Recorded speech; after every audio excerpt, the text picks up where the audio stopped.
You are the salt of the earth, says Christ in Matthew chapter 5 and verses 13 in the Sermon on the Mount. Jesus was addressing the great multitude by saying, if you are a disciple, then you are the salt. And as salt, you have a purpose in this life. Salt was not only used in food taste. Salt was also used in food preservation, because salt delayed the decaying process. Brothers and sisters, in ancient times, there were no refrigerators, and salt was used to keep food for long. The meal couldn't decompose or rot because salt was there to purify.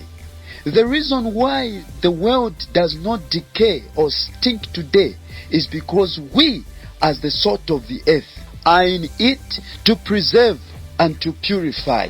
It was Jesus who said, you are the salt of the earth.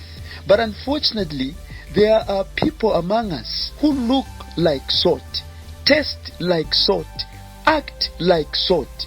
People who speak like Christians, pray and sing like Christians, and yet they are not. The purpose of you and me is to add flavor to the world.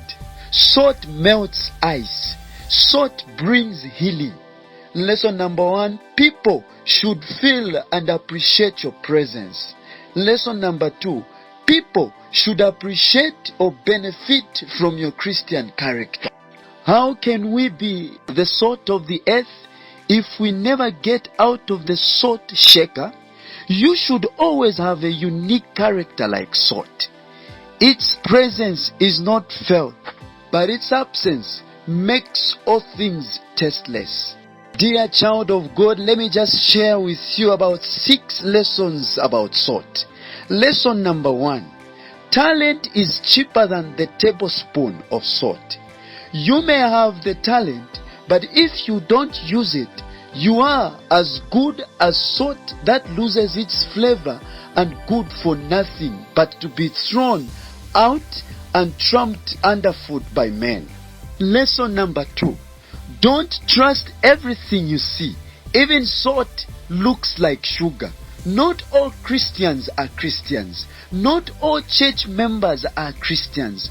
Not everything that glitters is God. Lesson number 3, you are the salt of the earth, but remember that salt is useful when in association, but useless in isolation. Always get involved in church work, in returning your tithes and offering. Get involved in church activities. Don't be too idle. Lesson number 4, change is the salt in the soup of life. Soup in relish can only be appreciated as a result of salt in it that changes taste. Change the way you behave and your lifestyle, because if you don't change, change will definitely change you. Lesson number 5, be careful with those who are double-tongued. It's like eating salt and sugar simultaneously. Not everyone that smiles at you loves you. Not everyone that greets you cares for you. Not everyone that helps you is genuine. Lesson number 6, rivers don't drink their own water. Trees don't eat their own fruits. Salt seasons the soup in order to have its purpose fulfilled, which points to the fact that we should live for others.